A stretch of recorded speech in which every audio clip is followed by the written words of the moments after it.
y'all, and welcome back to Planners and Wine. My name is Myra. And my name is Meg. Welcome back, everybody. Yay, and welcome back to another week. So excited to chat with y'all. Yeah, let's just get into it. We got a busy episode this week. No, we do. Like, one thing that I am enjoying about our 2 week schedule is that there is just so much going on in the world when we come back. And I mean, if any of you guys are just missing us too much because you have to wait every other week to get an episode, join the Patreon. Okay. Our patrons are always getting new content. We make sure that they always have something to listen to. In July, we're going to be dropping something literally every single week for the Patreon. And that is usually the case. So, and then you can always just hang out with us in our private Facebook group as well. So yeah, check out the Yeah, Patreon. there's no missing. So if you wanted the extra Mhm. content, I know a lot of people were like, "Can you do it on the off weeks?" No, that defeats the purpose of the off weeks. I But did. Yeah, it would. Hmm. if you need a little bit more, the Patreon is where you want to be. And plus, you got a Hmm. built-in community that is just absolutely amazing. No, literally, so many cool friendships have come out of the Patreon. Like, not even with just us becoming friends with people, but with people becoming friends with each other because they just Hmm. love the show so much and they were able to connect via the Patreon. So I just think it's like a great safe space for you. Like, if you are just looking for a little bit more connection in the planner community and you aren't an asshole, it might be the place for you. Heavy on that. Yes, yes. I don't think we talk about the Patreon a lot. Hmm. We Hmm. say it here and there, but it's truly a great community and truly a It way to get a little is. bit more planners in wine. Absolutely, absolutely. Myra, what have you been up to this past couple of weeks? We know you turned a year older, so now Hmm. you are 23. Correct. How does that feel? I've just been adjusting to summertime. This is I guess our both of our first years of having like kid summer. I mean, Mm-hmm. obviously, our kids been here and we've had them during the summer, but this is a little Yeah, different like a summer because break for them. yes, like an Mm-hmm. academic type of summer break. So really Mm-hmm. adjusting to that. I am at home with Ashton. Yeah. So it sucks because not for him. It's great for him. He get to be at home. But it Mm-hmm. sucks cuz I felt like I was finally getting into a groove in a steady Mm, schedule with like yeah. streaming and what I wanted to do with socials, and then now all of that kind of got You gotta disrupted because now I gotta have to figure out, adjust. yeah, Yeah, for the yeah, summer. I That's don't so want him to true. just be sitting in front of the screen playing video Yeah. games all day. So been trying to make an active effort of like doing an activity like a museum or a Mhm. movie or something at least once a week, and we go out to the park a few times a week. So Yes. I don't know, just a new season of life that I'm just not used to Absolutely. yet. No, I'm with you. I'm Yeah. with you. Yeah, like I have a different work schedule during the summertime, so I'm actually off on Fridays and I'm home Mhm. with Mason too. So these look, I've been giving myself grace. Okay. These first couple of Fridays, I just been exhausted. So we just been kicking it at home. But Mhm. I definitely plan on utilizing the rest of these Fridays during this summertime to get out the house and go do some cool like mommy daughter stuff with her, Mhm. go to a movie, museum, whatever we can figure out around here. So I love that. I love that. Yeah. Summer it does feel a lot more chill than the rest of the year, even if you still have to work and do things. So I'm trying to like really embrace it and trying to really make it feel like a summer break to me also, even though I still gotta work. So it's fine. Yeah. Yeah, I agree. I mean, I guess that's a good point. It does feel kind of like slow moving, Mm-hmm. kind of. Like things are still happening, things are still going on, but I'm also trying to take advantage. But this could also be my problem. I don't like to sit down nowhere. I like to take You know. advantage of the Mm-hmm. slow moveness of like Mm-hmm. preparing for holiday season Yep. and, getting things in line. So when things Can't wait. start to be like busy, busy, busy, I kind of have Yeah. an outline and plan in place for it. But Exactly, yeah, exactly. Have you been to Joanne or anywhere like that lately? Because I've been seeing hints of having Halloween stuff out already on social media. Is Can you confirm or deny that? I haven't been in anyone, so I cannot Okay. confirm nor deny. Although I feel like my local Joann's is probably shutting down soon. No way, Unfortunately, really? yeah. The last time I've been there, which maybe a month ago, Yeah. nothing. Like everything is just like it looks like it's a Yeah. warehouse sale, like just bare bones. Yikes. Yeah, Yeah. yeah. It just sucks. It Hmm. sucks because I'm like, damn, I'm gonna be able to get to go into Joann's because I'm trying to get into my crochet era, trying to learn that, Yeah. Mm-hmm. and it's gonna be gone. Is there another one that's like within a not too far distance from you? I mean, I would have to make a day trip out of it. It's like maybe Mm. 30-40 minutes away. So it's just not So convenient. yeah, it's It's not doable, convenient. but not Yeah, convenient. yeah. Gotcha. Gotcha. Yeah, I think well, I don't know. Here my Joanne, I mean, I barely go in there because the planner aisle is just so Oh, trash nowadays. it's horrible. It's so bad, but I don't think it's one too far from me. If they were to close that one, I think it might be another one, within about 20 or 30 minutes from me also. Mhm. So and then Michael's ain't going nowhere because my Michael's be stacked and packed with everything. Yeah, that So is true. I I'm don't not even know mad if at my that. Michael sells yarn or anything. I never checked, so They I had to look. should, Yeah, right? That makes sense to me that they yeah. would. But Mm. even last time I was in Michael's, Hmm. they planner stuff was stopped. Yeah, now the planner. Yeah, that's true. Yeah, yeah. The planner aisle is much smaller than it used to be, but what Yeah. is there is fully stocked. So I Mhm. can appreciate that it's not a total disaster like the ones in Joann's, unfortunately. Yeah, it's Um. sad to see. It's sad to Mhm. see, but I know. I know. We talk about the golden age of like Joanne and Michaels with Happy Planner stuff all the time, and ooh, mhm. what a time! What a What a time. time! I can remember people in the store asking like, "What is this? Like what do you use this for?" And it's Yeah. it used to be such a moment to Such a explain moment. I what mean, I creative planning literally is. I met a friend in Joanne's before. Like me and her Oh were yeah, I remember both, that. Yeah. yeah, on the Happy Planner aisle, and we started talking, and then we followed each other on Instagram, and we're still friends to this day. So you just don't get that anymore, Mm-mm. You just had to be there. You had to be there. And if you want to feel like you were there, go back and listen to some old episodes. I'm sure you Yeah. can find us talking about the heyday during the heyday.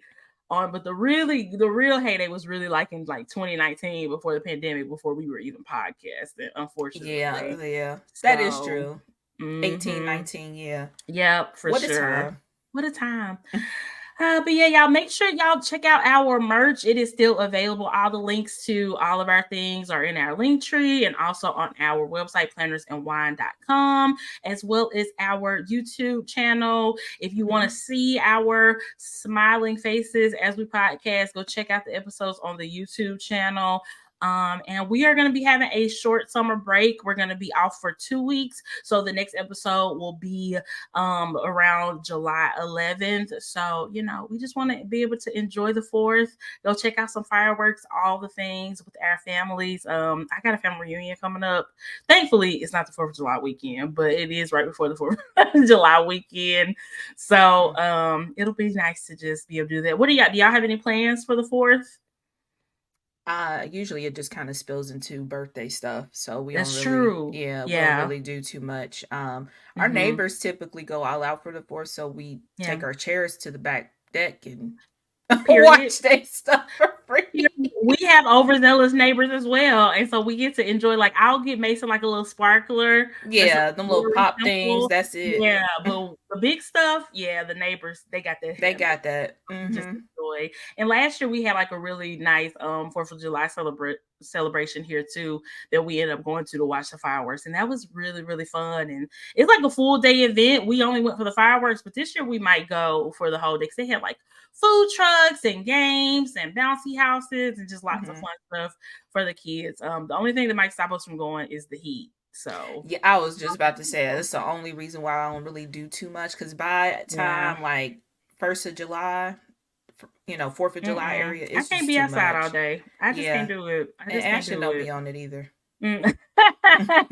He be Right? ready to go. See, exactly. Mason will probably beg to go, and then when we get there, she gonna be tired. She will want somebody to pick her up and carry her Hmm. around. And it's like, girl, it's too hot for It's all too that. hot. You got to thug it out like the rest of us, ma'am. Um, But yeah, y'all make sure y'all let us know what are y'all's like summer and like 4th of July plans. Are you doing anything special? But we're gonna take a quick break and we will be right back.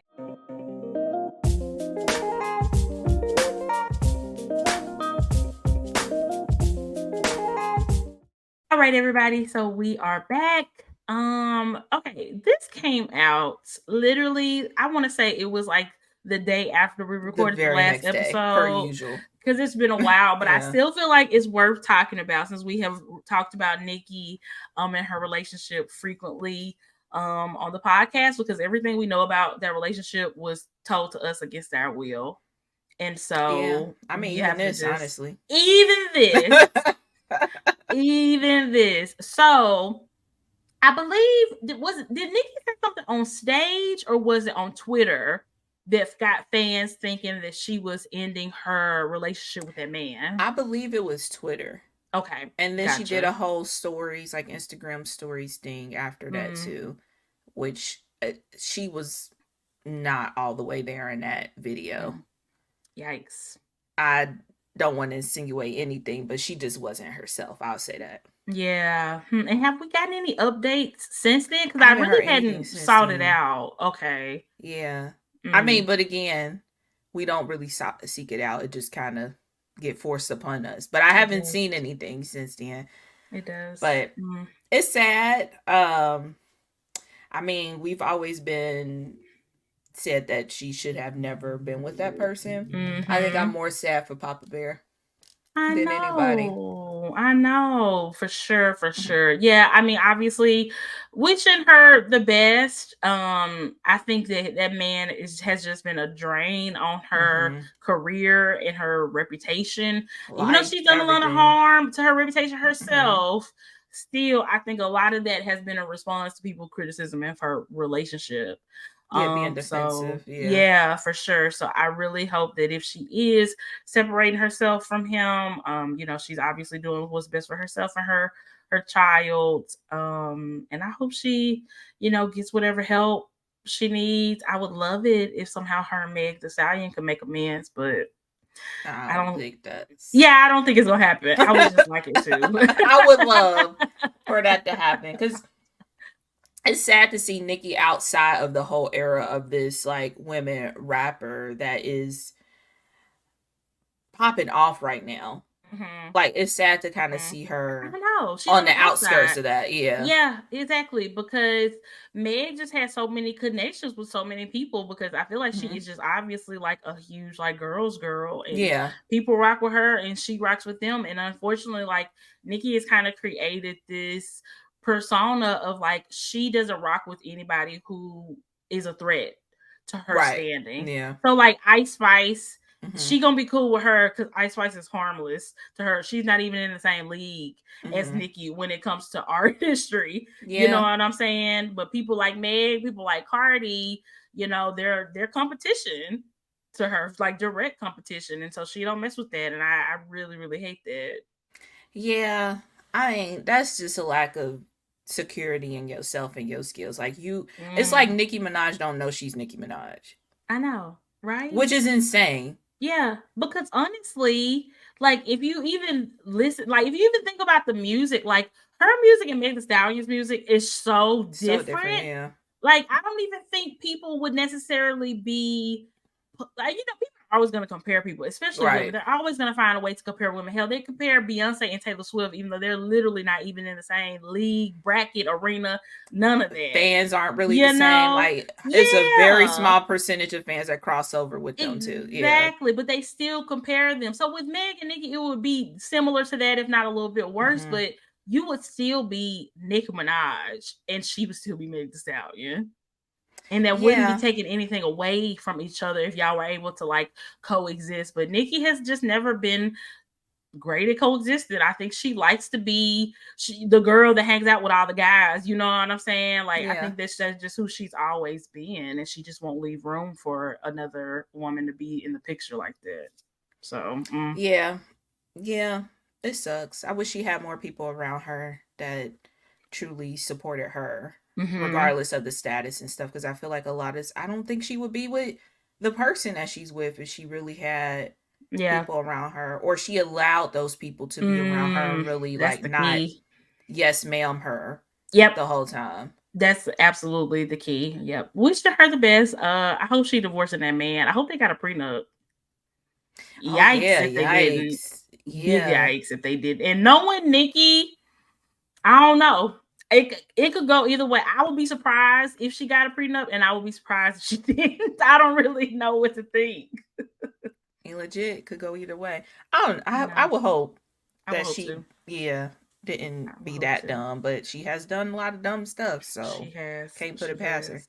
Mm-hmm. Okay, we gotta talk about the Dancer with the Devil documentary on Mhm. Netflix. I mean, it's a cult. I don't really know what else to say. That's the tweet. It's a cult. It is what it is. It is what it is. If you can't talk to your family about this religion or this Right? community that you're in, it's Yeah. giving cold. It's giving cult. Big time.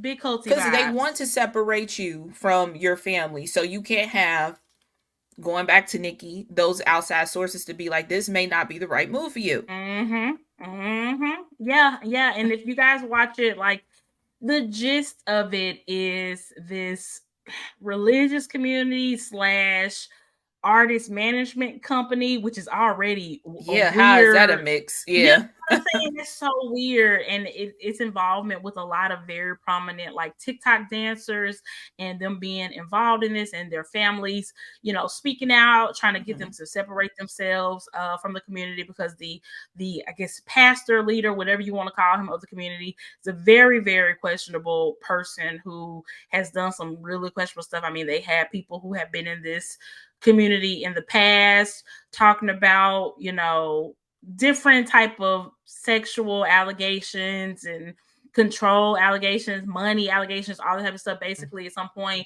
people are paying 70% of their income to this church Mhm. slash management company. It's just very, very sketchy behavior. And like I said, to know that like some prominent TikTokers are like to this day still involved in this, so weird. It's So weird. weird. It's weird.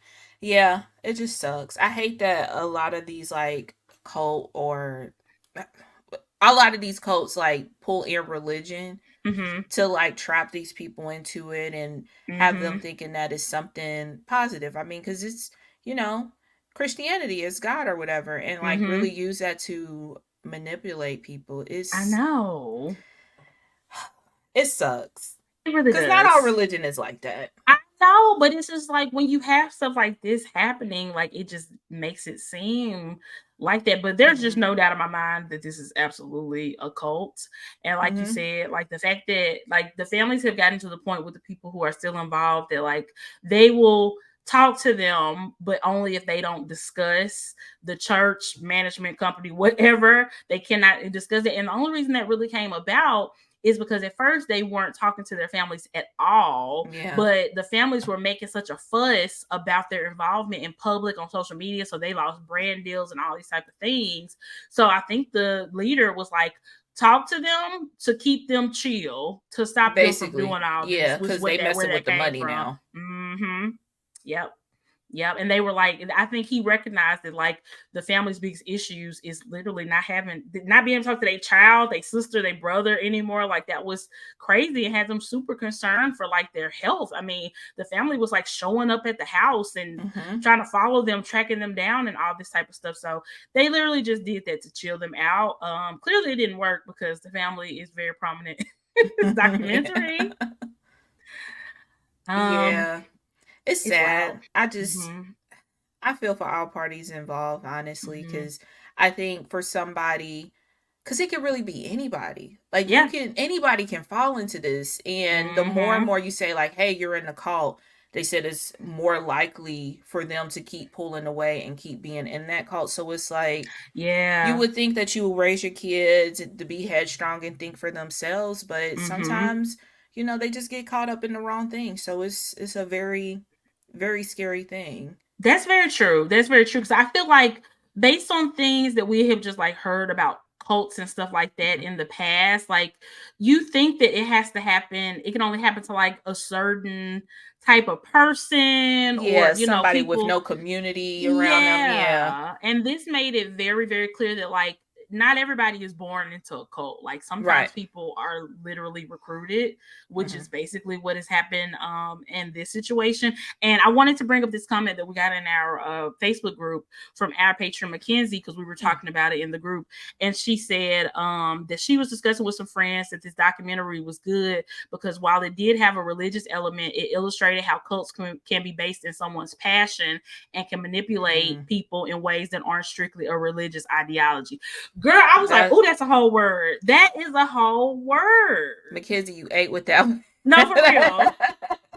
Because I mean, that's a good point, because usually it Mm-hmm. is about religion. Yep. And people think, that's the thing that, sweeps people in. But with this young lady, she just wanted to be a dancer. Yeah. And it kind of like, I think in her case specifically, like religion was a byproduct of that. Byproduct, but, yep. People get caught up of like, and I mean, even with, I hate to bring up like the whole Diddy situation, but people of power like try to use like, oh, you want to become a singer, you want to become a dancer, you have to do X, Y, and Z, Very like true. and trap people into this cult like behavior, or in this case, a cult. Yeah, exactly. And in this situation, like these people were, most of these people aren't born and raised in LA. So they moved to LA to pursue their dreams and stuff.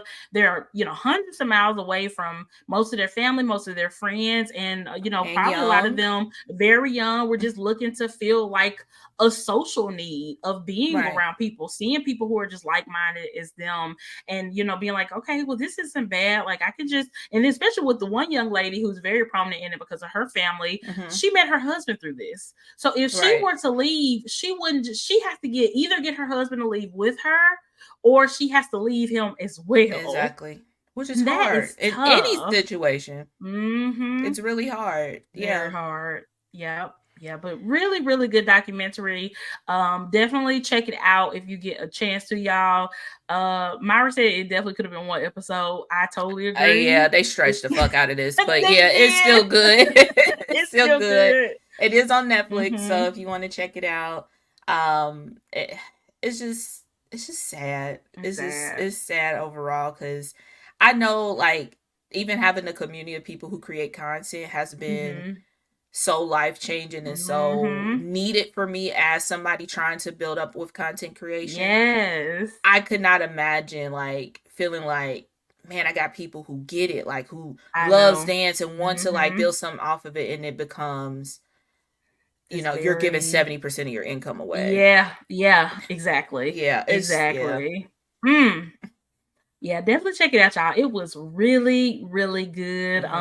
Trigger warning. Like I said, there are some, discussions about, sexual assault and things like that. So definitely make sure that you're in a good mental space to be able to watch it. But I don't think the whole thing is not like 100% heavy. There are some lighter moments to it, but they definitely have some heavier parts as well. So just make sure you're aware of that going into it. Speaking of cults, I think book purists are a cult, and that's my hot topic for the week. And if you don't know what I mean when I say book purists, I'm talking about people who, are in love with the books of a series, and then this book gets turned into a show, movie, or whatever. And it's okay to be critical of the show, movie, whatever. It's okay not to love it, whatever.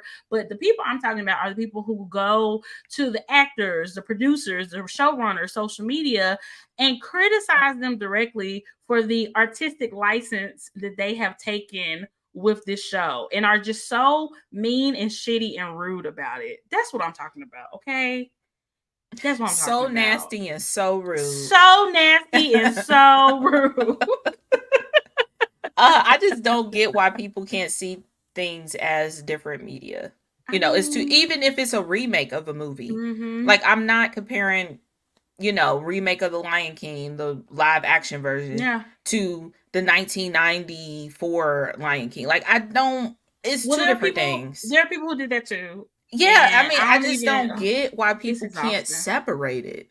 separate it and just enjoy it. And if you aren't able to enjoy it, then just let it go. But going to like these people's social medias, that's the real issue that I have with it. And also, like in particular, when it comes to Bridgerton season 3, or just the whole Bridgerton universe, and how people are trying to pick apart the historical accuracy. Y'all, Queen Charlotte is a black woman in the show. Queen Charlotte was not a black woman in real life. It's okay. It's okay. I promise. Like, this whole society that they live in was not colorblind in real life. Oh, you know absolutely what I'm saying? Not. Black people and Indian people and all these different people were not a part of this society at this level in real historical accuracy. You know what I'm saying? It's like the historical accuracy of the Little Mermaid. Girl, exactly. That's what it's given. Like, come on, y'all. It's given that. Yeah, and like in particular, when it comes to Bridgerton season 3, something that is very much getting talked about. And again, this is information that I know against my will because I did not read these books. Because honestly, I was gonna read the books, but then I had come to find out via social media that the books are very different than the show. So I was like, I don't really feel like I need to read the books if that's the case. I love the show so much. And one thing that the books don't have is the diversity. That's the thing I love the most about the show. So I just felt like the books just were not for me because of that reason or whatever. But yeah, like there is a storyline coming up in a future season of Bridgerton where the gender of somebody has been swapped. It was a man and now it's going to be a woman. And the girls are up in arms. So it hasn't even happened yet. Arms. It happened. It's recording. It's kind of happened. It's happened. You get like a snippet of it at the end of season 3 without giving too much away. Yeah. So it's happened. Okay. But the full playing out of the story has not happened.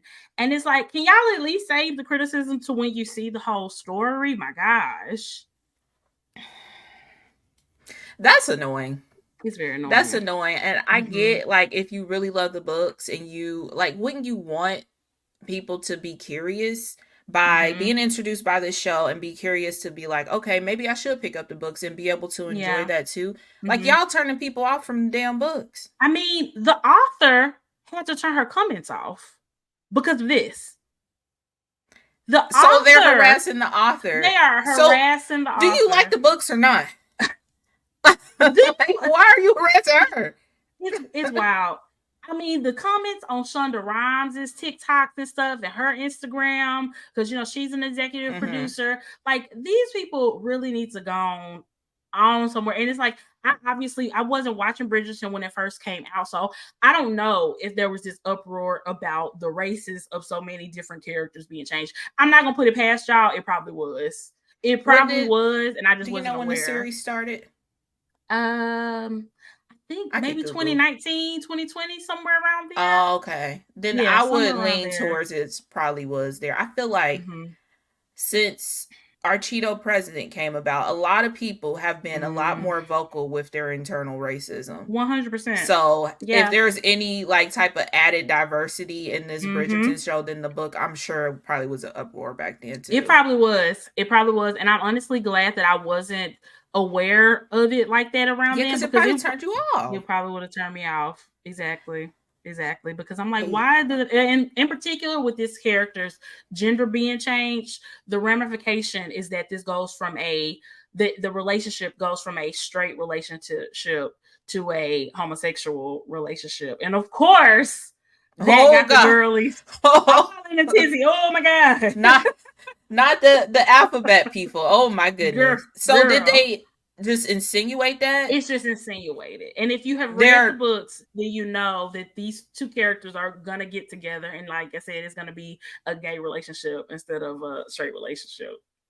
Do you think the other person is gonna be swapped? No, the other person isn't swapped. They already exist. Yeah. Okay, so it will be. Okay. It's for sure. Yeah, it's pretty for sure. And the girlies, I feel like they're using the book accuracy thing or the historical accuracy thing is like a dog whistle, when really you just don't like seeing a same-sex couple, or you don't like seeing, you don't like seeing a interracial couple. I'm not saying that's for everybody who has an issue with it, but for a large majority of the people who I've seen, as far as like what they're saying, that's just what it's given. Like, y'all just being homophobic and weird about it. I'm saying that. Well, there we go. Because it is, if you have a problem with it, you can't be like, I don't know, it's the same thing with the Little Mermaid. Like, it's not accurate. Like, to me, that screams you have a problem with it being black. Exactly. And you're racist. Exactly. Like, read the books then. Just reread the book until your heart gives out. Because my thing is, like, if they're even coming from the perspective like, oh, we were really looking forward to seeing the man who was going to be the character.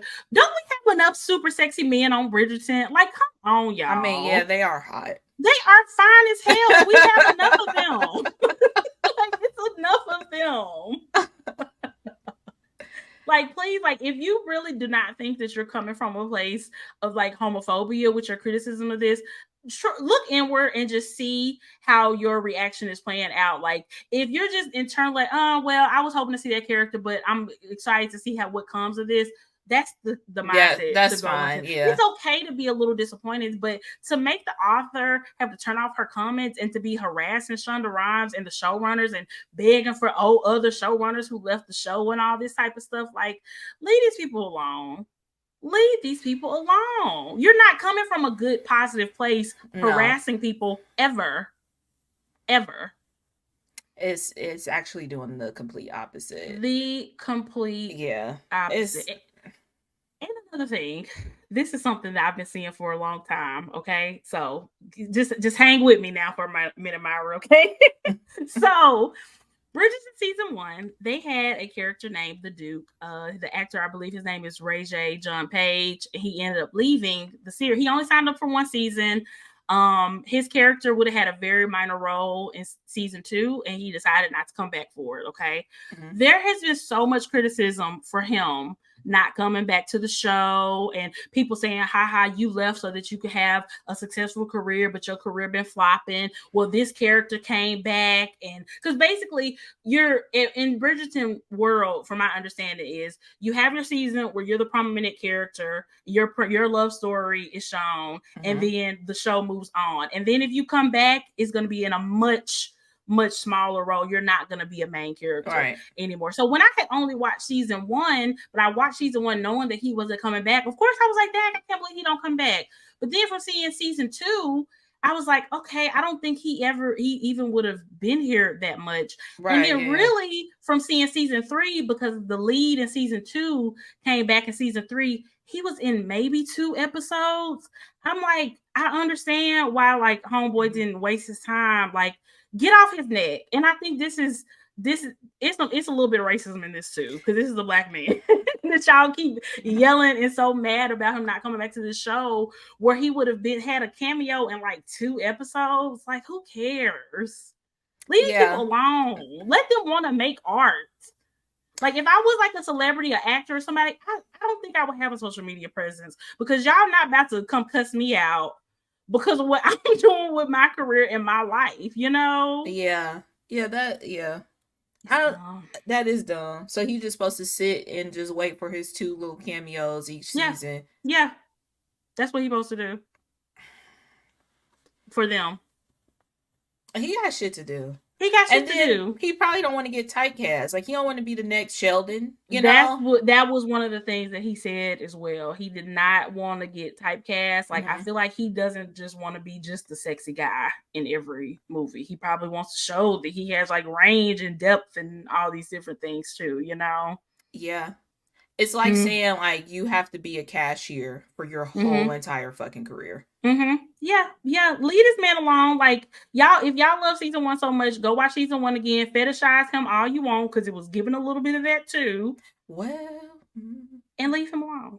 So, yeah, I'm so excited to be watching this outside of everybody else. I kind of wanted to catch up and be with everyone, but It's a now better knowing experience this, not watching it original. yeah, Like being able to talk to people about like the positive things about the show, it has been great for yeah, sure. But seeing all the like the criticism in real time is annoying as hell, especially when it's rooted or a lot of it is rooted in racism and or yeah. homophobia. Which I can't Mm-mm. do that. That's not cute. Like Yeah. y'all give it a fucking rest. These people are gonna make their show no matter what y'all say. And this also applies for House of the Dragon because there was a lot. I do remember the criticism about a lot of characters being cast as black people before House of the Dragon even came out. Yeah. That was a whole thing. That was such a huge shit show and not fun to listen. And again, things from the book have been changed already in season 2, and the girls are up in arms. And it's just like, y'all, it does not have to be an exact interpretation of the book. I don't understand It's why they not feel going to that be. way. It's And never going to it's be. not going to be. Even if they take it, bar from bar from the book, some things got to get dropped just by the medium of it. So it's never going to be that. I forget House of the Dragons is bad. We need to get HBO Max back. Girl, do you want my password? Because bitch, I've been listening. It's good. How many episodes am I behind? Just one. Okay. Another one is coming out today. Okay. Yeah, another one is coming out today. But this whole House of the Dragons, Game of Thrones universe, I really am just getting my life. I'm just obsessed with it. I love it. And the only people who dampen the experience are these rabid ass fans who can't just enjoy something without doing too much. Yeah. I haven't watched, and I'm probably not going to Game of Thrones. But I did start House of the Dragon with everybody, and I was on that. So I think I need to go ahead and get it. Yeah. Is Last of Us coming back this year, or is that next year? Probably girl, you know how they operate. It's probably not gonna come back till next year. I hate that the writer's strike happened. You know what? And to be honest, I don't even want to say, obviously the writer's strike had a lot to do with it, but it's just a streaming thing now that they just gonna take as long as humanly possible because the next season of Bridgerton not supposed to come out for like 2 more years. Hopefully they have like another spinoff in between how they did with Queen Charlotte, but they might not. So, and it's just like, it really takes 2 years to make 8 episodes. Like if y'all are gonna bitch at the showrunners, bitch about that. Bitch about that. Because can we have it once a year, please? Okay. 2 years in between, 2-3 8 years. episodes is crazy for 2 years. I mean, it's nice for me because I'd be needing to catch up, but that is short. It's short. Yeah. So yeah, I'm gonna get off my soapbox now. If you're a book purist, just turn this podcast off.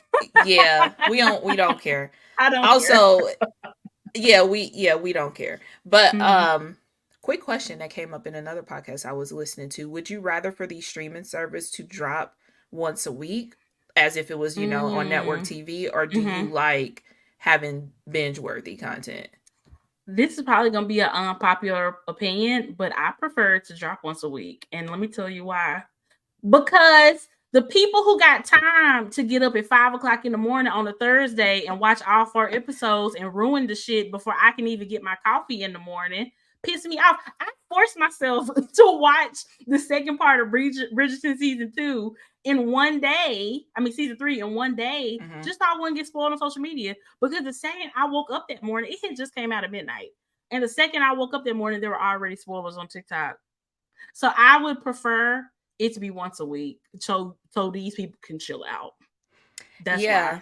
Let us know, y'all answer in podcast land. How would y'all prefer? I personally prefer it for your reason as well, once a week, but also from a like with this podcast, like if we wanted to go with a show, like I would have to take out 4 hours, to watch something in order for us to come to the podcast and talk about it timely. Like that's just a lot. Exactly. That's so true. Yeah, it's a lot. It really is a lot. And like I said, people don't get a chance to ruin it if they gotta wait. Now, mind you, the book purist is gonna try to ruin it anyway. Oh, because they think they got a heads up on what's gonna happen. They think they know what's happening, and they want to be big mad when they change it up and they wrong. Love that for y'all. A lot of that was going on with Game of Thrones. I can remember the podcast I listened to did a recap of that. And they will be mad. They literally had to tell people, do not email this show with predictions but it's really shit that you seen in the book. So you trying to act like it's a prediction, but you actually know what's gonna happen. You don't get no award for that. Y'all know that, right? God, I think people think they do, or it just, you know, just know it not rocks their socks off to be like, oh, I know this. No, and then they mad when they change it up. Yeah, just let people enjoy things. Please, that's the summary. Let people enjoy things. Speaking of enjoying things a little too much, Justin Timberlake was arrested because he got a DWI. And for those who don't know, that is driving while intoxicated. He was apparently leaving a dinner or something with friends, and he allegedly ran a stop sign. So he was drunk, apparently. And he ended up getting his butt arrested. Yeah. My favorite part of this is the officer not knowing who he is and him being like, "This gonna ruin the tour." And the officer said, "What?" Girl, I know he felt 1,000 years old because look, 20 years ago, there was nobody on this planet who didn't know who NSYNC was and who did not know who Justin Timberlake officer was. Probably was just a thought at that point. That's exactly why. That officer was probably born in the year 2000 and has no idea, or at least he just didn't. He probably knows who Justin Timberlake is, but not to the point where he could pick him out of a lineup. Yeah. Clearly. Wow. He said, "What tour?" Humbled. What tour? Who? Literally, that man was funny. It's so funny how the tables turn. No, really. Justin has done some. I wouldn't even say bad, but non-ethical is maybe how I would say. Shady shit. Yeah. That he did in order to protect his career, and I feel like the year 2024 is happening to a lot of people. No, year 2024 is the year of reckoning. It is the year of accountability. Justin has gotten away with some real weird stuff. You know, just the way he has been able to obviously like profit off of Black culture without, you know, any of the, you know, downsides that come with being a part of Black culture. And he has never really stood up for the culture, i.e. the situation with Janet Jackson. He fully let her take the fall for that. And his career was bigger than ever after that. And hers was like nothing for a while after that. We don't forget. The North remembers. The North remembers. Don't forget. Karma doesn't forget either. It's very shady and unethical things that he's done. I mean, even with Britney, and I'm sure other people that he's kind of like not even backstab. I feel like maybe turn a blind eye or not like stand up for is probably the best way to describe it. Yeah, because he hasn't technically did anything wrong. It just was shady shit. That if you had some morals and some type of values you wanted to stand on, you would have spoke out about it. If you cared about other people besides yourself and your own career, you wouldn't have just, you know, let that happen. I mean, in particular with the Janet Jackson situation, you know, a lot of the Britney stuff, I hate to say it was like a sign of the times, but it kind of was just really shitty, you know, slut shaming culture of the early 2000s that he was able to benefit from. Yeah, and I mean, I guess that kind of applies to the Janet Jackson situation. People are so quick to villainize a woman, a Black woman especially. For sure. And he was just able to just ride that wave and just get off scot-free with the help of Timberlake. So there's that. Okay. Well. Okay. Yeah. Speaking of not like us,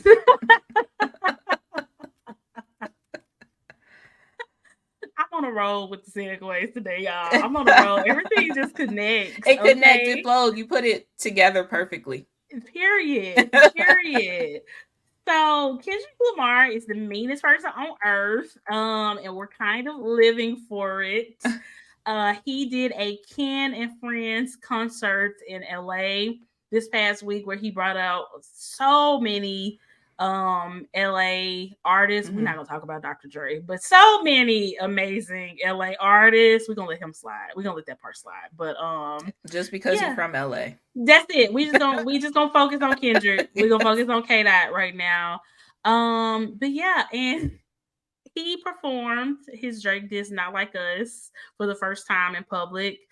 When I say, I don't think I've ever seen a crowd so electric Bar anywhere. for bar. Yeah, that's they knew crazy. every word. Yeah. Especially for a rap concert, that it was, the energy in that building was insane. It was so crazy. And then he proceeded to do it again and again and again. And I think Not Like Us ended up being played maybe 6 end of the night, if not more than that. And like, it really united the whole city of LA. It was kind of amazing to see. I wish I would have been there. Yeah.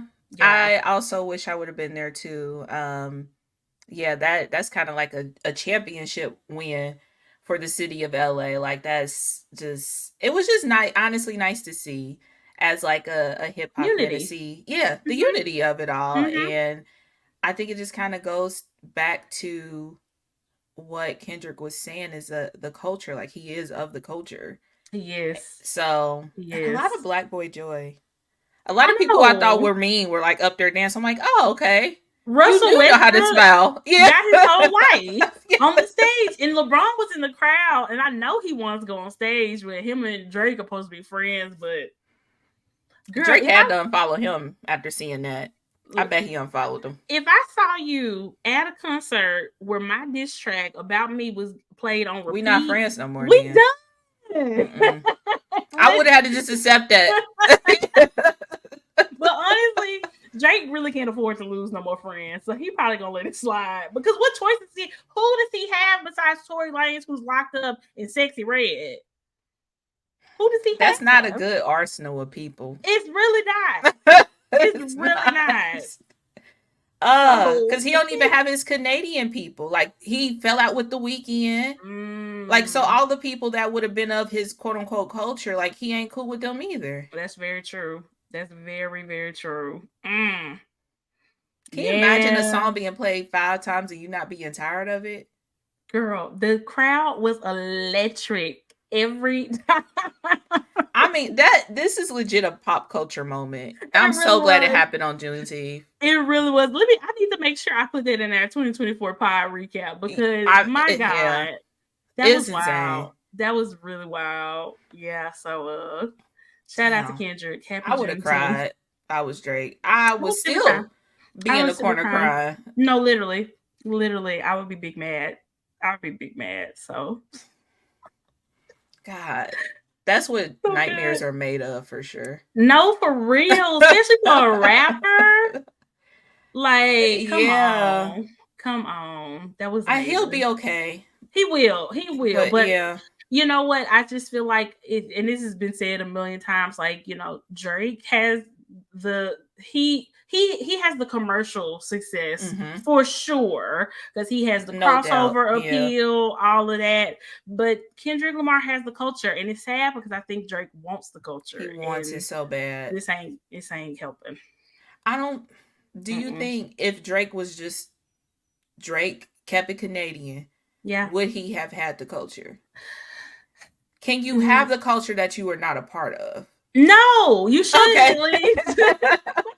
Because it's like, if he would have just kept it Canadian, because I'm thinking like Eminem. Eminem doesn't technically have the culture, but I would say him as an artist still respected it. Like, this isn't my culture. I just love this craft and I'm good at it, kind of thing. But he never wanted to be, you know, the face of the culture. That's true. Assuming, like, maybe, just from knowing. I can see that. I can definitely see that Drake being able to like gain his own respect without trying to, you know, emulate the culture that he's trying to be a part of, because it's like that only works for so long. Like, I'm thinking about like Ariana Grande, how, you know, we were, for the most part, you know, not a lot of people publicly had an issue with her cosplaying a Black R&B artist for a very long time in her career, and it's like now that she has turned her back on that, people giving her major side eyes. And is she still commercially successful? Yeah, but people are looking at you funny. Exactly with Justin Timberlake as well.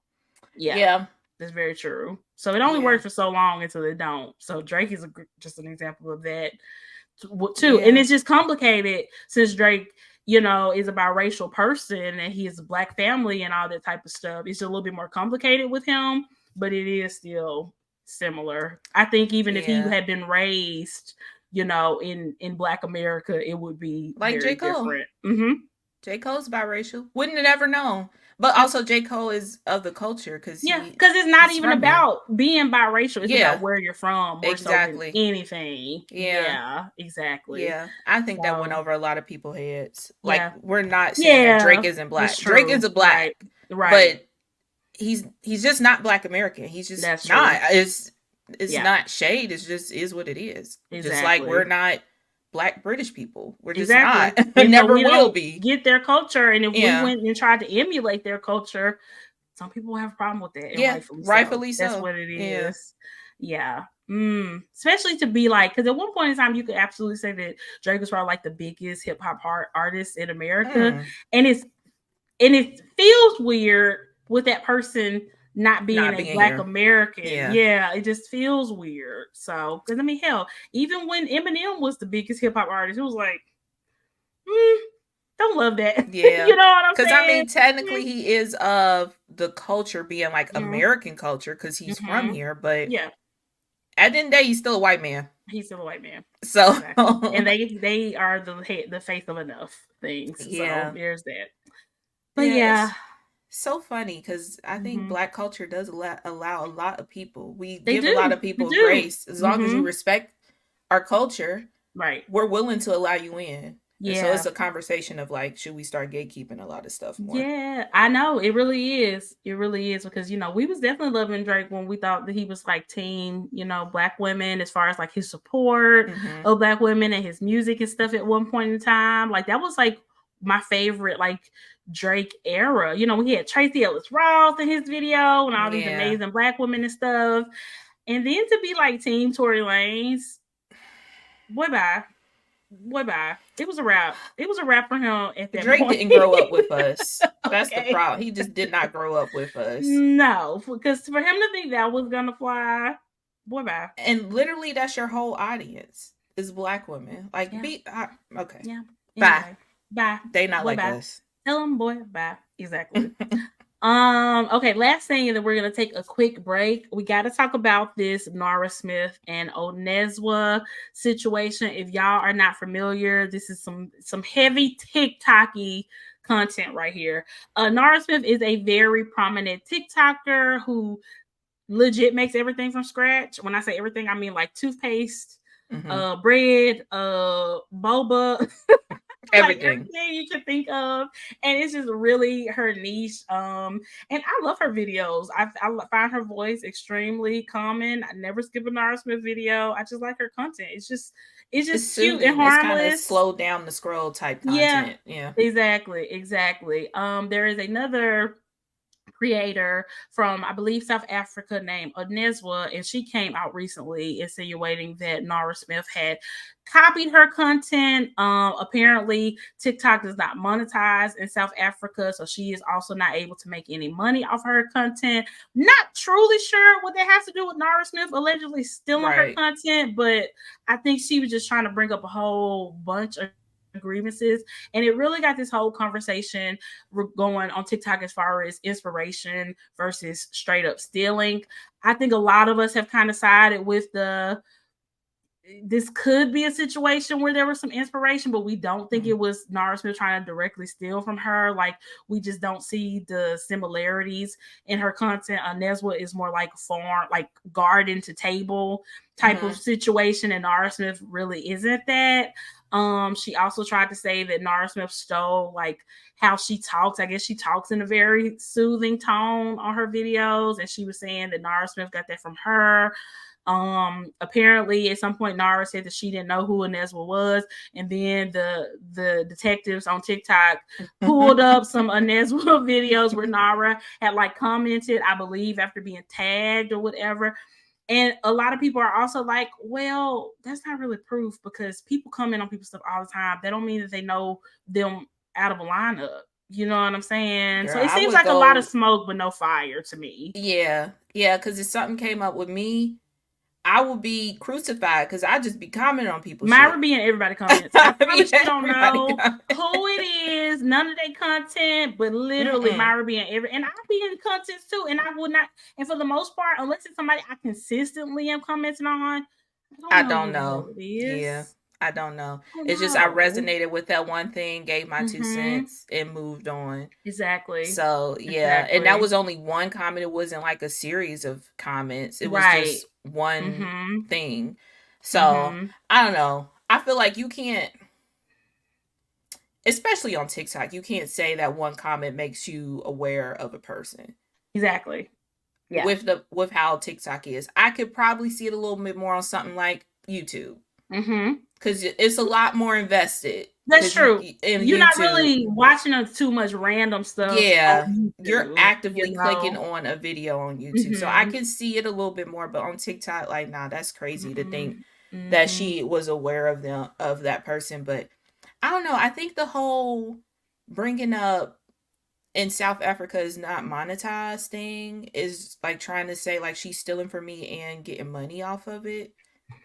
But that's still, I mean, I guess it just goes to show you that there are just some people who don't like somebody, and all it takes is one little thing for them to be like, oh, I knew they were shady, I knew this is why I didn't like them. Well, really, you didn't like them because you was a hater. You know, because even like there was this whole fake letter going around that Nara allegedly sent to Onezwa, asking her to like cease and desist, you know, accusing her of stealing from her, whatever. And the people who wanted to believe it was real very quickly believed it was real without any type of research or digging into it or whatever. And it was very quickly proven to be like fake. So we don't know if some troll sent it to Onezwa just to help her cause or to make her look dumb, or we don't know if Onezwa made it herself and sent it to herself to make Nara look bad, you know? Also, she's in South Africa. How can I send a cease and desist to somebody who, like, there's no jurisdiction over that? But that's people need to take a few seconds to think things through. Like, how can she send her a cease and desist? Basically, a cease and desist is telling you stop doing this before I sue you. She has no jurisdiction to sue her. She will have to go to South Africa to sue her. Who the fuck is doing that over a TikTok? She's not doing all that. Yeah, like, come on, doing all that.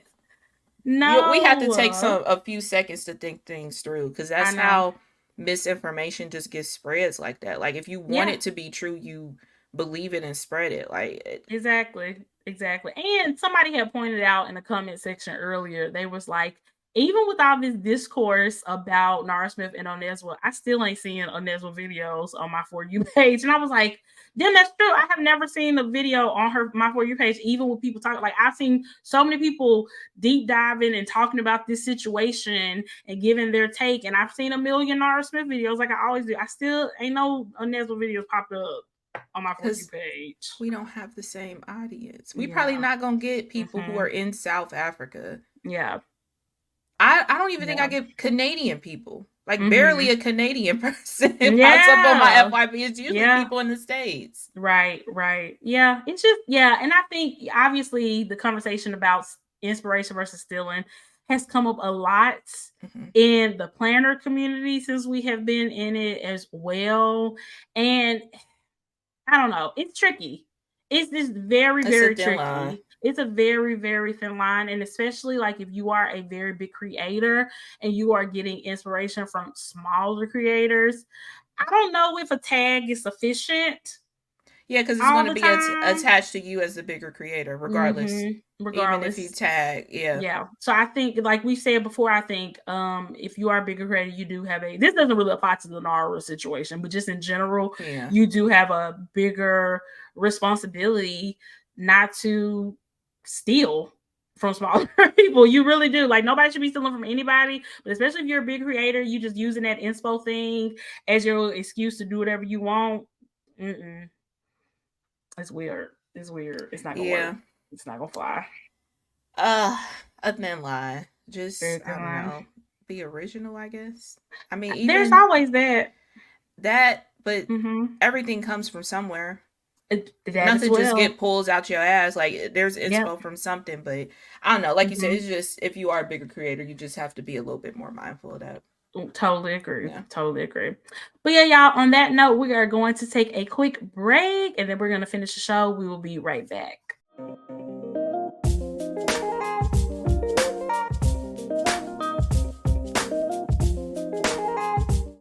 All right, y'all, and we are back. We got some exciting stuff coming from Cloth and Paper. You are already able to pre-order their 2025 lineup of planners. Myra, can you believe it? It's gonna be 2025 before we know it. 2025 is crazy to Mm-hmm. think about and crazy to say, but I'm not mad at these inserts. No, me I am neither. not mad at these inserts. I'm excited that they already have it ready to go for y'all. If y'all want to go ahead and Mm-hmm. pre-order and be ready. Um, I don't know if Really, some of these really are nice. news though. Are new. Well, some of them are new to the dated collection. I've seen a couple of these in undated in the past, and now they have way more options as far as dated goes. Like I believe this one that is, let me see, it is the dated weekly schedule planner. I Mm-hmm. want to say that was available at undated before, as well as the admin planner inserts. I know for sure that was available in undated before, and now it's available in dated, which is really, really cool. And they also have these 24-25 dated academic planner inserts, which I think these might be brand new. I have never seen this layout from them before. If they had it, I definitely hadn't seen it, but yeah, I know for sure it's new to the dated line, I believe, and it looks really nice. Yeah, they all look really, really good. Mm-hmm. I'm just kind of like, oh, this is like when you walk into the store and there's Christmas stuff out. It's giving that. I'm And I'm not mad at that because I'm a not Christmas mad. girly. Okay. I'm a fall girly. Some people have been mad about already seeing fall and Christmas stuff out. I'm not one of those people. I love it. I love it. I do also appreciate. I'm looking at the monthly that they don't have those the lines at the bottom, like the notes Mm-hmm. at the bottom, making the boxes a little bit Oh smaller. yeah, they got I rid of that. appreciate that. Yep. Yeah, Especially if yeah, you're gonna get like a smaller size, like if yeah. you were getting like pocket or personal or something, Hmm. yeah, not having those lines makes a huge difference in the amount of space that you have when writing in your planner. They also have their new conscious collection where they have these cactus vegan leather folios for your planner, and they look very nice and very sleek. Oh, the green one, Loving it. So good. I knew you were real gonna go. good. You were gonna go to that green. So Yeah, nice. yeah. It So also nice. like whoever their photographer is, Sure. raise. It looks like art. It Yeah, really is. legit, legit. It is Yeah. so good. I've never Mm-hmm. seen any other company do it as good as Cloth and Paper does it when it comes to their product photos. Like it I eats. totally agree. And they give you so many photos too. I Yes. love it. And so many different designs. Like you feel Mm-hmm. rich. Mm-hmm. It's Like giving luxury. yeah, it's giving It's giving luxury. luxury. Yes. And one thing I really like about like their photos of like their inserts, they have a picture of like every size, most of the, or at least most of the sizes where you can see the layout that you want in the different sizes. And you know exactly how many inches it is long and how many inches it is wide and all that. So I Hmm. feel like that really helps with being able to make a decision in your planning. So definitely check out Cloth and Paper. They got some beautiful stuff. Yes, yeah, I'm trying not to think about do I want to go to a full-blown setup, but man, like I do want to be in my rich girl era, I and that's what know. Coffin Paper gives. This looks so good. And I feel like half letter is always kind of like calling our name. You I know. know, I still it's have a lot always of right half letter there. stuff. I Mm-hmm. refuse to get rid of it. It's actually in its dedicated bin. There we go. Because you know you're gonna revisit. And you Yeah. already got the main stuff that you need Yeah, I to don't have get to it go too started. crazy. Yeah. Yep, exactly. Yeah. I've tried different planner sizes a lot in the past. Half letter is the main one that I have come back to over and over again. So Hmm. I keep my half letter stuff. I do. Mm-hmm. But yeah, now we need to talk about y'all, this Happy Planner and Disney collapse. Are they out of control? It's been a lot. it has been a lot, and they have sent me over the edge with this new Lion King one. Don't get me wrong, I love the Lion King. Okay, I do. Like every child of the 90s, Yeah, of it is my course. Yeah. jam. Do I need Simba and Mufasa and Scar looking exactly how they looked in the movie from 1994 on my planner? No.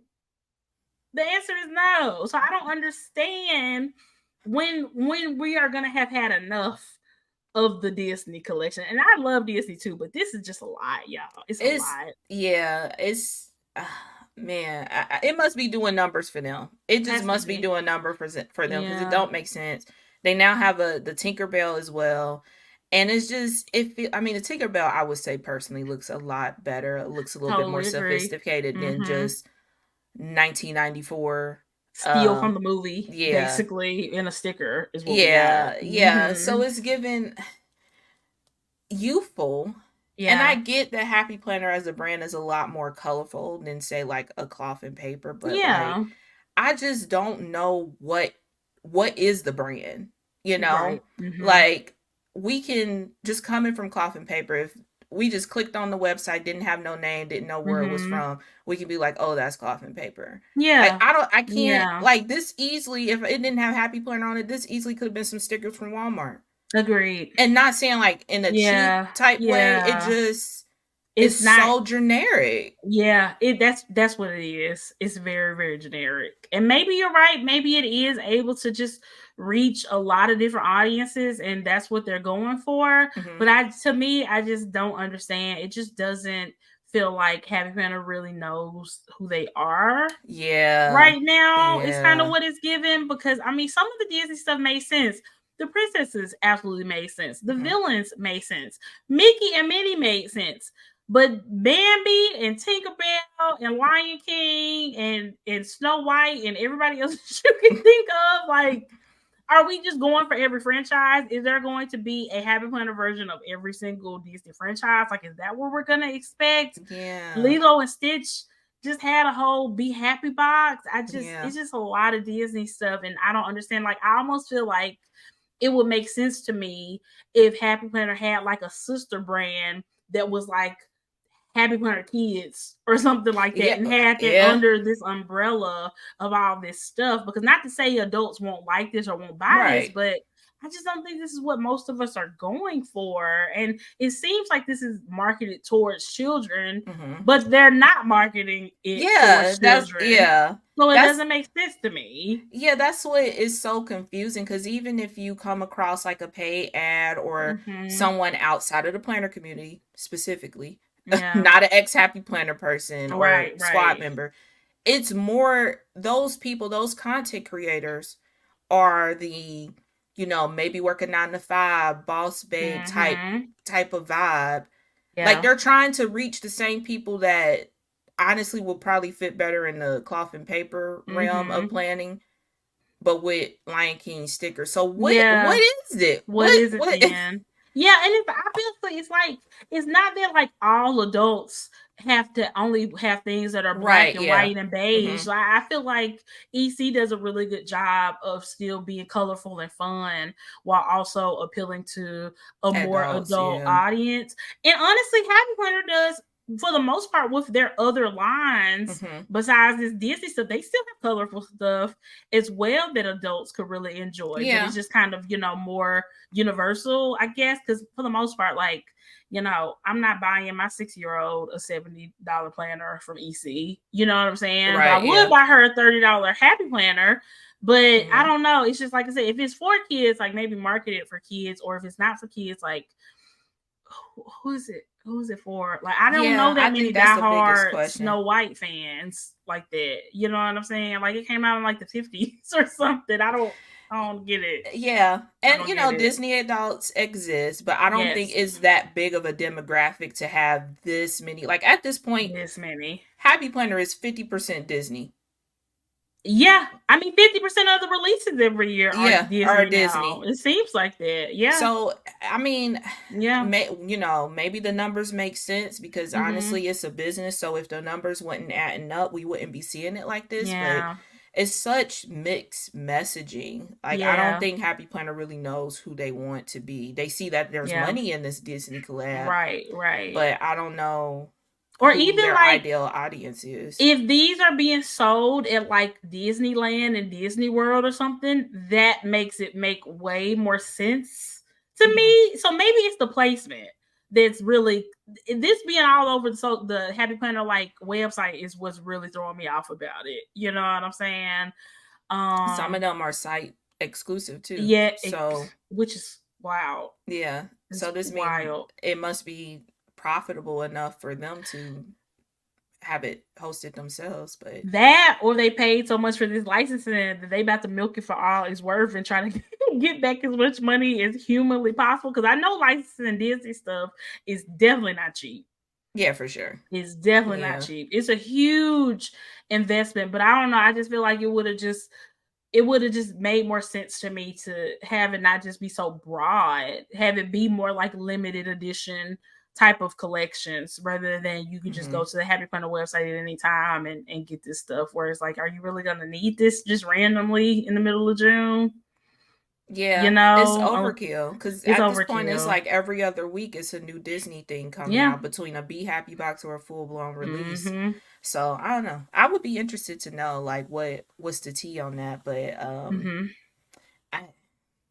I don't know. The Lion King, I mean, that was my favorite movie as a kid. I get it. Like, The Lion King eats. Like, we're not shitting on The Lion King, but it's just like, And here's the thing, because we were even like, okay, maybe this is like in celebration of The Lion King, like 30-year anniversary, because it did come out in 1994. But if you go to the listing, it mentions when it came out. It does not say anything about a 30-year anniversary. So again, it's like, the why? Yeah, they could have really used that. Yeah. To make it make sense. We can be like, oh, okay. Yeah. Because they did the 100 years of Disney last year. So that makes sense. It was right there to make it make sense. So without that, it just doesn't. And also, like we talked about too, like the different art styles of a lot of these collections, where it's like The Lion King is like spot on, you know, frame for frame, just steals from the movie. Whereas Snow White is like this like really beautiful, like stylized, like artistic art, which looks really beautiful. It looks very modern and sophisticated. Why is it such a huge difference? Like, if all the lines were more like that, then I wouldn't be really as pressed about it. I still think it's too much. I still think it's overkill, but it would at least make more sense if they were putting like their own artistic like spin on it. But they haven't done that for every line, you know. So I don't get it. And that will make more sense if they're still trying to market to adults. Like, we get you love Disney, like, but let's make it a little bit more sophisticated, a little bit more subtle than just, you know, Hakuna Matata, you know, right there on all the. Literally. That's another thing. They didn't use Hakuna Matata, so now we're thinking like, is there an issue with copyright on that? Because it was right there. It gotta be. Yeah, all Happy Planner stuff. Yeah. It just, why would you not use that? And I think one of them was like no worries or something, which is Hakuna Matata.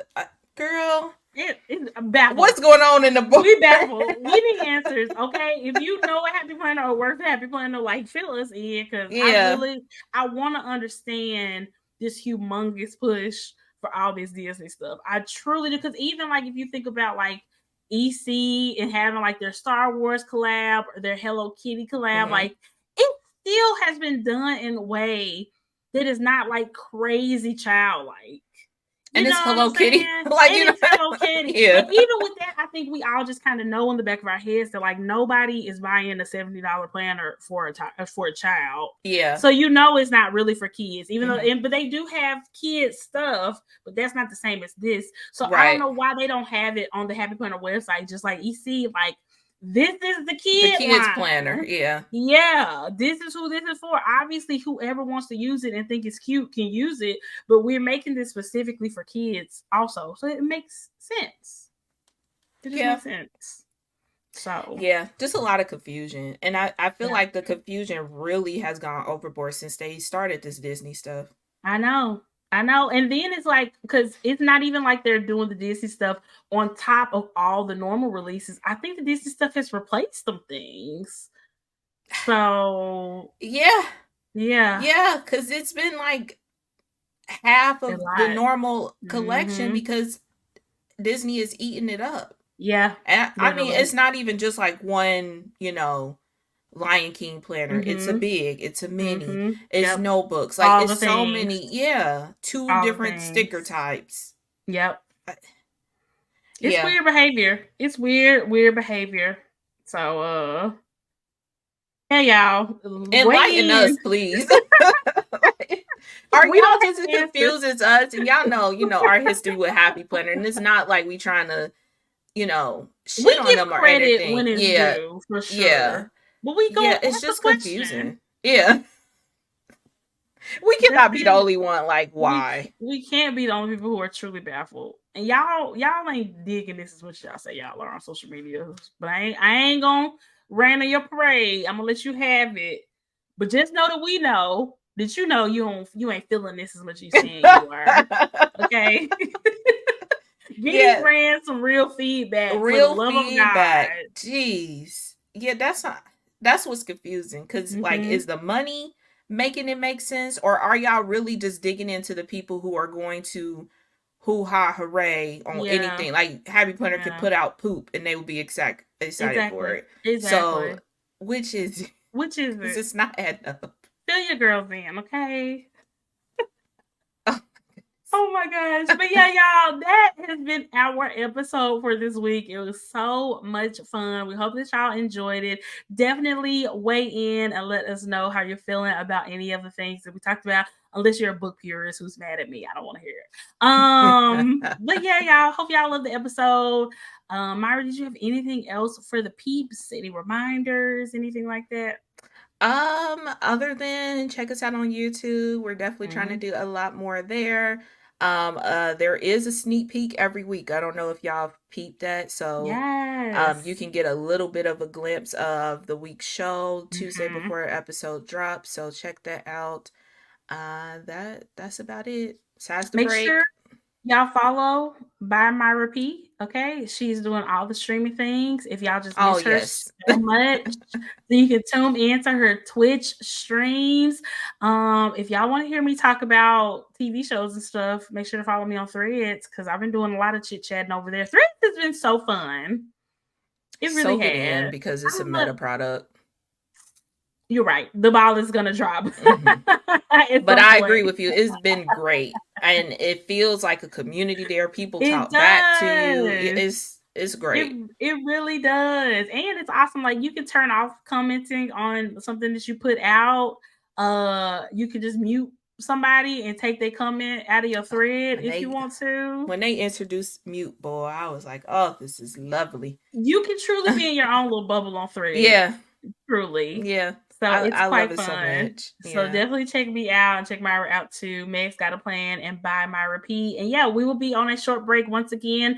So have a happy and safe 4th of July if you are from America and you celebrate that. And if not, just try to stay cool. It's too hot out here. It's seriously, It's too seriously. Take hot. out a break too Mm-hmm. and just chill. Exactly. Check out the Patreon. Lots of fun over there. If y'all are gonna miss us too much, definitely check us out over there and join. We would love to have you. And we will talk to y'all soon. Bye guys.